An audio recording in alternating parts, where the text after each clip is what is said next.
for having blue eyes, a sunburnt skin, tattered skirts, few buttons, a weedy farm in my own name, and a surefire cure for warts.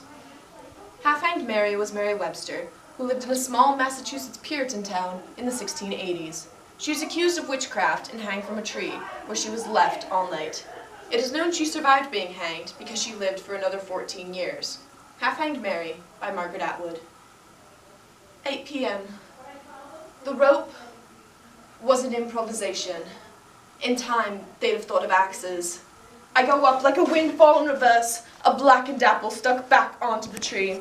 Trussed hands ragged my mouth, a flag raised to salute the moon.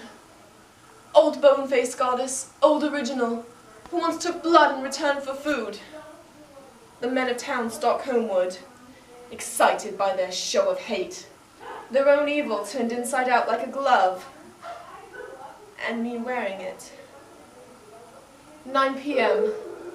The bonnets come to stare, the black skirts also, the upturned faces in between. I can see down into their eye holes and their nostrils. I can see their fear. You are my friend, you too! I cured your baby, missus, and flushed yours out of you, non-wife, to save your life. Help me down, you don't dare. I might rub off on you like soot or gossip. Birds of a feather burn together. Though, as a rule, ravens are singular.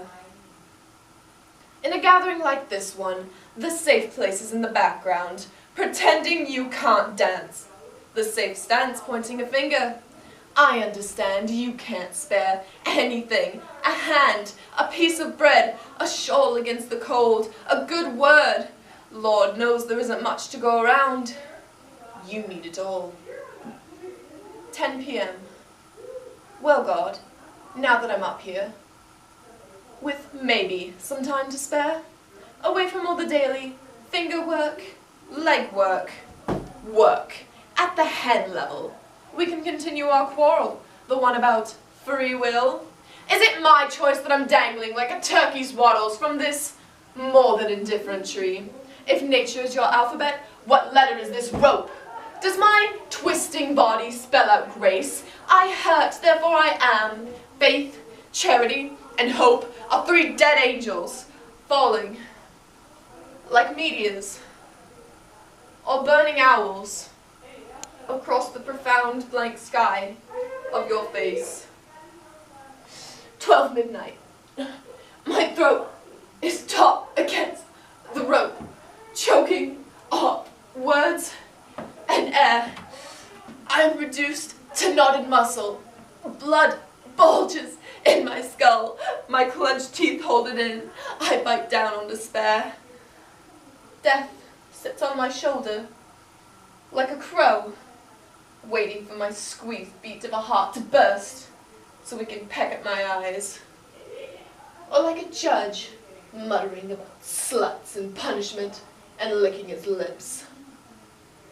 Or like a dark angel, insidious in his glossy feathers, whispering to me to be easy on myself, to breathe out, finally. Trust me, he whispers, caressing me. Why suffer? A temptation to sink down into these definitions, to become a modern reverse, or food, or trash, to give up my own refusals on myself, to give up knowing, to give up pain, to let go. 3 a.m. wind sees and leaves around me, the trees through the night birds yell inside my ears, stab, my heart stutters in its fluttering cloth. I clench my fist, hold no talisman or silver disc. My lungs flail as if drowning. I call on you to witness. I did no crime. I was born. I bear. I will be born. This is a crime I will not acknowledge. Wind and leaves hold on to me. I will not give in. 6 a.m. Sun comes up, huge and blaring. No longer a simile for God. Wrong address. I've been out there. Let me tell you, time is relative.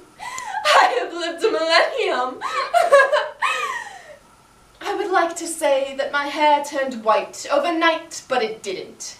Instead, it was my heart, bleached out like meat in water. Also, I'm about 3 inches taller now. And this is what happens when you drift through space, listening to the gospel of the red-hot stars. Pinpoints of infinity riddle my brain. A revelation of deafness. At the end of my rope, I testify to silence. Don't say I'm not grateful. Most will only have 1 death. I will have 2. 8 a.m. When they come to harvest my corpse, open your mouth, close your eyes, cut my body from the rope. Surprise, surprise, I was still alive. Tough luck, folks, I know the law. You can't execute me twice for the same thing. How nice. I fell to the clover, breathed it in, and bared my teeth at them in a filthy grin. You can imagine how that went over. Now I only need to look at them through my sky-blue eyes, and they see their own ill will staring them in the forehead, and they turn tail and run. Before, I was not a witch, but now, I am one. Later, my body of skin waxes and wanes around my true form, a tender nimbus. I skitter over the paths and leaves, mumbling to myself like crazy, mouth full of juicy adjectives and purple berries. The townsfolk dive headfirst into the bushes to get out of my way. Having been hanged for something I never said, I can now say anything that I can say. My first death orbits my head, an ambiguous nimbus, medallion of my ordeal. No one crosses that circle. Holiness gleams on my dirty fingers. I eat flowers and dung, 2 forms of the same thing. I eat mice and give thanks. Blasphemies burst and gleam in my wake like lovely bubbles. I speak in tongues. My audience is owls. My audience is God. Because who the hell else could understand me? Who else has been dead twice? The words boil out of me, coil after coil of sinuous possibility. The cosmos unravel from my mouth. All fullness, all vacancy.